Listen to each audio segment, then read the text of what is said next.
Дали го следевте подпишувањето на договорот во живо меѓу Македонија и Грција? Го следев. Да.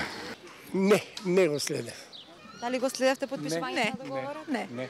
Го промашив, ама ќе го проследам во тек на денот. Не, сеам други обврски, не. Да, го гледав. Не го следев. На капитуланскиот договор мислите? Грција. Изутринава? Да. Како ги коментирате пораките на пријателство испратени од лидерева?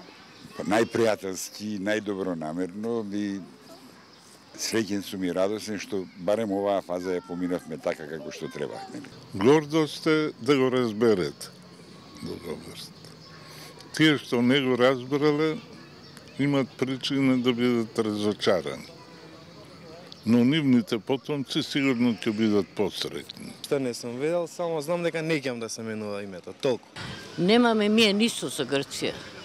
Ова е само една, како да ти кажам, што ви кажат предавство. Да не постои Македонија, македонците не постои. Политичарите си го кажаа своето. Докаде е можноста нивна, компромис мора да постои. Се, кој повеќе попуштил, кој помалце, тоа не можам да знам.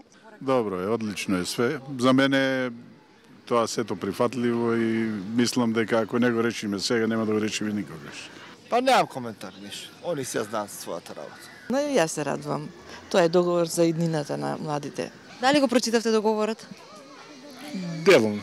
Кое е вашето мислење за договорот? Па секој име е подобро него тоа што беше таа референца БЈРМ. Него немам прочитано, ќе го прочитам.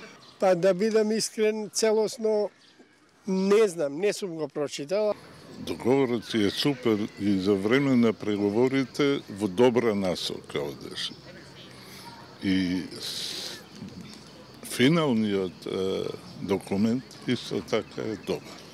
Отпорот што се јавува, веројатно е на релација на губитниците. Инаку не би имало зашто да се разочаран.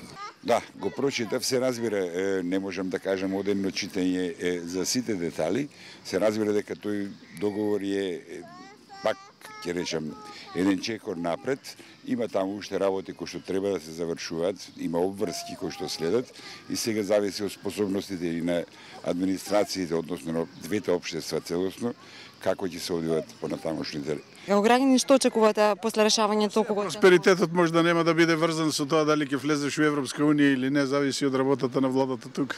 Ама рачунам дека сега ќе обрнат внимание поише на домашните работи и дека нешто ќе тргне напред. Па мислам да би требало. Очекувам дека позитивно нешто ќе се случува во Македонија. Некои ќе протестираат, но тоа ќе помине, како што многу работи поминале. Па ние и немавме име за кое што се држиме до идентитетот, ние бевме фиром, нешто бившо. Јас сметам дека ова е во ред и дека е нешто убаво што се случува. Јас како граѓанин очекувам. Не ме бендисува што многу граѓани имаат бугарски пасоши. И што испаѓаме ние? Значи, македонците во странство се бугари, не е македонец. А ние овде се бориме за све, за еден со друг да бидеме македонци, а они таму, дали сакали, не сакале, че имаме документ дека е бугарин, значи не е македонец. Ако сакаме сите да работиме, ќе има работа. Ако не работиме, џаве, никој не може да ни даде нас од надворниот нашо.